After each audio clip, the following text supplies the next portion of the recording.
Right. Okay. Now, there was a man who passed by a tree.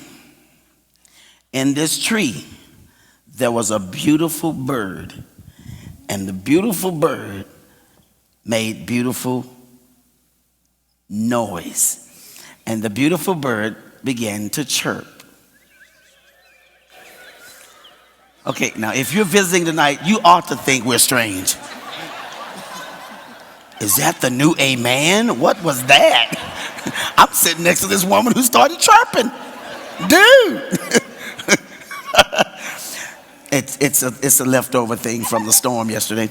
So the bird was there, and the bird wanted worms, because that's what the bird eats. And the man said to the bird, "I will give you a worm if you'll give me a feather."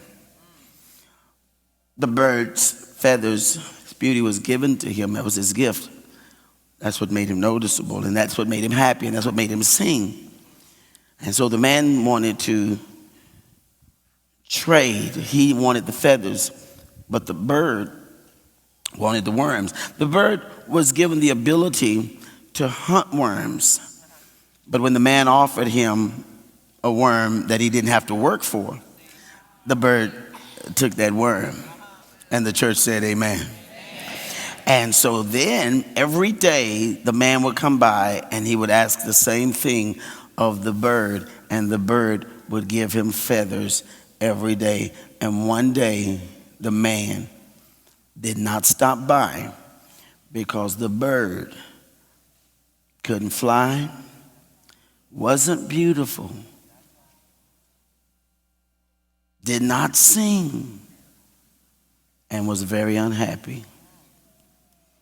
And we learned yesterday that the bird was unhappy because the bird took the shortcut.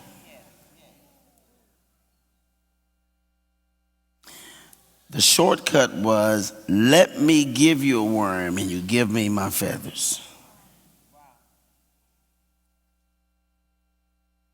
So now the man has all of the bird's feathers, and the bird has some worms, but he's not happy, he can't sing, and he's not beautiful, he can't fly. Sometimes we look for shortcuts, but I guarantee you, in real life, there are things that you learn along the journey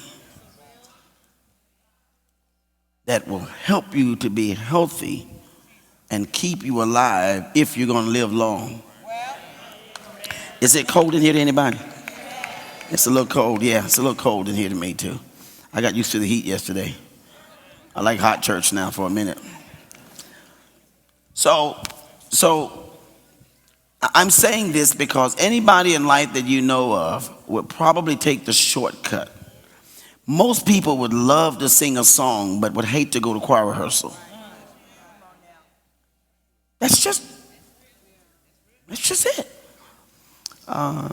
You would love to be able to buy something and not save for it, or get a credit card for it and not work for it and wait until you were able to pay and not pay double for it. Shortcuts have become a part of life.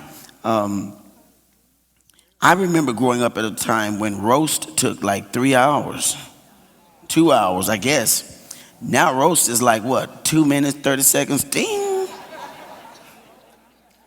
The microwave is incredible. It's wonderful, really. It's a good deal. I appreciate it, and I thank God for it. I really thank God for the computer. But man, have you ever had ask a child to think about something lately?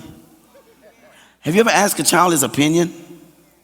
And you had the patience to wait on it? Thinking is becoming something that we used to do. Why would you think when all you have to do is push enter? I sure hope that praise doesn't go on the market. Because if it does, what we'll do, and what I sense might be happening in church now, watch this, guys, watch this, is let us in as fast as we can. Let's get done as quick as we can. Do as little as we can. You do the preaching, you do the praying, you do the reading, you do the explaining. We'll pay for it, and we'll go out and say it's done. And then after benediction, when real life hits you, you get angry because I didn't give you a receipt. And sometimes you might want to think about changing churches because it's not working for you. Because you're not giving him a chance to develop the faith in you that he's given you. I said develop. I didn't say create it. He's already given it to you. So now he's got to develop it. And how does God develop it? Through those precious moments that try you. Let me tell you something. God is not testing you. He's trying you. You test something when you don't know what it's going to do. You try something when you know what it's supposed to do. You don't test your clothes, you try them. You know what they'll do, but you try them to see if they're ready for this day, if they need to be ironed.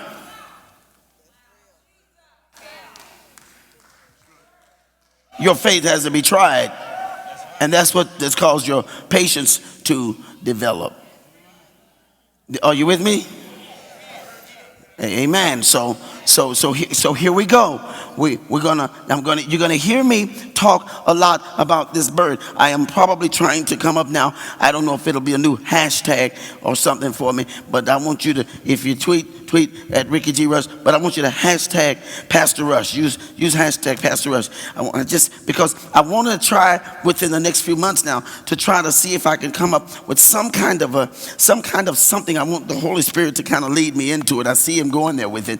That if we can just talk about the bird for a minute, and if we can just kind of relate to the fact that most of even our young people in school, they're not being able to learn or not being able to read or not being able to comprehend because we're taking the knowledge out, because we're taking the learning experience out, because we don't have time, because we don't have enough confidence to realize that if a child doesn't get it today, he might get it tomorrow, but tomorrow he's already left behind because today he didn't have to think about it. He just had to have the right equipment to produce it.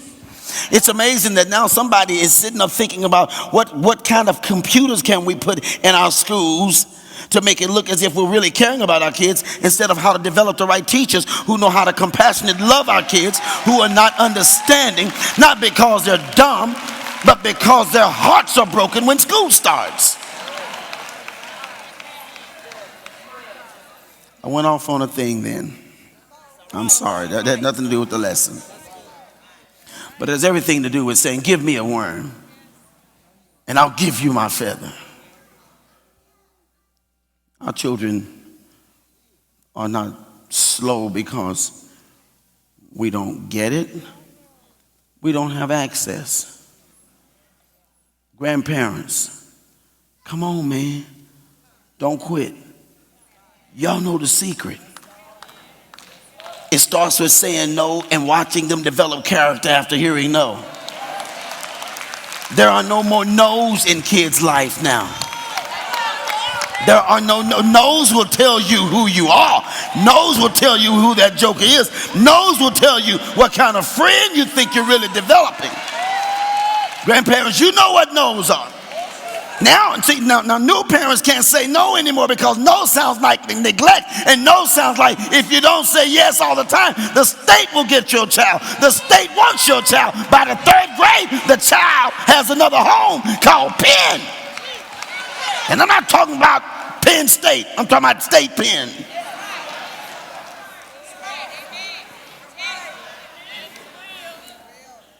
Why are children being developed and called autistic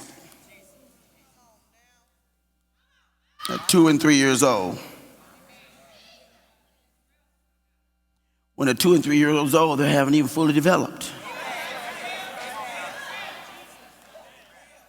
But if I can prove that a child is autistic, maybe I can get some funds. And if I can get some funds, I can build an institution or bring some people in for autistic children. Oh, the only problem is, in order to keep that money going, I got to keep that label on that child. I don't know who I'm talking to, and I ain't scared of nobody.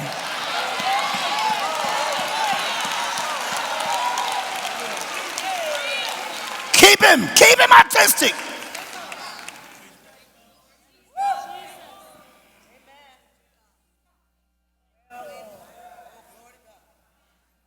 Because we didn't spend time developing the teacher.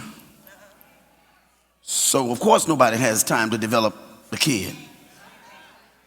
Because the teacher's autistic.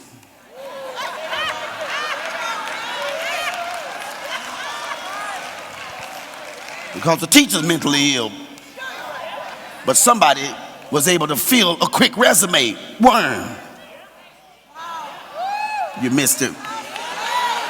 Somebody filled the resume. Worm. But has the teacher been tried? When you've been tried as a teacher, you understand what it means to try a child. Let him cry sometime. It's building him up. We don't want to hear that. I know that's a whole different thing.